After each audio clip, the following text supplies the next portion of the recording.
If anyone thinks that there's a question, who's heard me, who thinks there's a question I answered poorly, or inadequately, or badly, or failed to answer at all, and would like to challenge me, I'd happily give them 5 minutes. But I have, so to say, shot my bolt otherwise.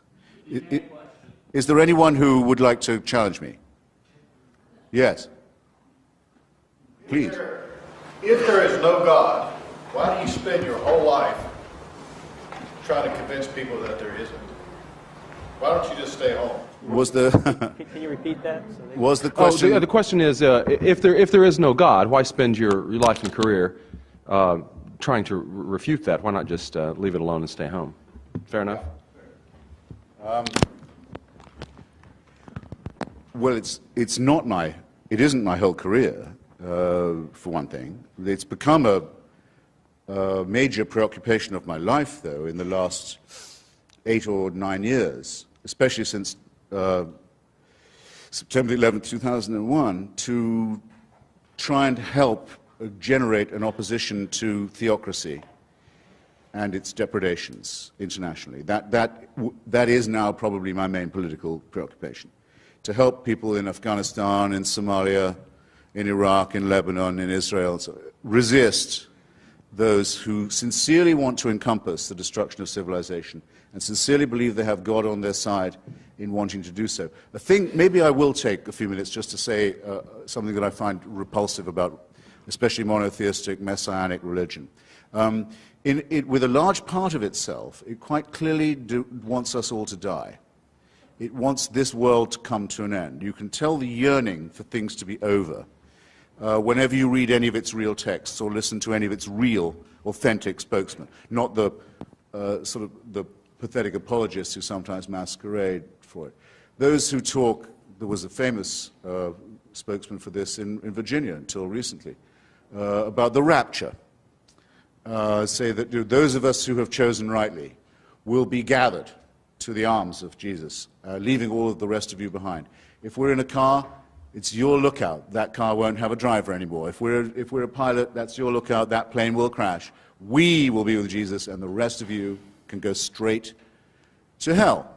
The eschatological element that is inseparable from Christianity. If you don't believe that there is to be an apocalypse, there is going to be an end, a separation of the sheep and the goats, a condemnation, a final one, then you're not really a believer. And the contempt for the things of this world shows through all of them. It's well put in an old rhyme from an English exclusive brethren sect. It says that we are the pure and chosen few, and all the rest are damned. There's room enough in hell for you. We don't want heaven crammed. You can tell it when you see the extreme Muslims talk. They cannot wait. They cannot wait for death and destruction to overtake and overwhelm the world. They can't wait for what I would call, without ambiguity, a final solution.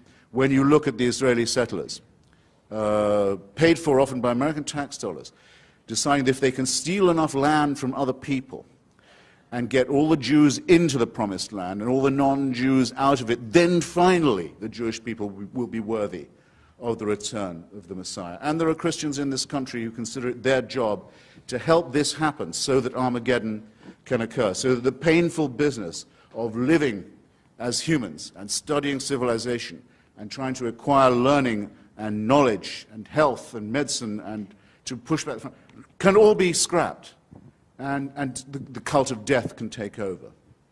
That, to me, is a hideous thing in eschatological terms, in end times terms, on its own, a hateful idea, a hateful practice, and a hateful theory, but very much to be opposed in our daily lives, where there are people who sincerely mean it, who want to ruin the good relations that could exist between different peoples, nations, races, countries, tribes, ethnicities, who openly say they love death more than we love life, and who are betting that with God on their side, they're right about that.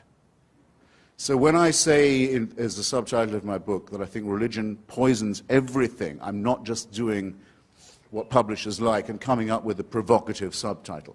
I mean to say it infects us in our most basic integrity. It says we can't be moral without Big Brother, without a totalitarian permission.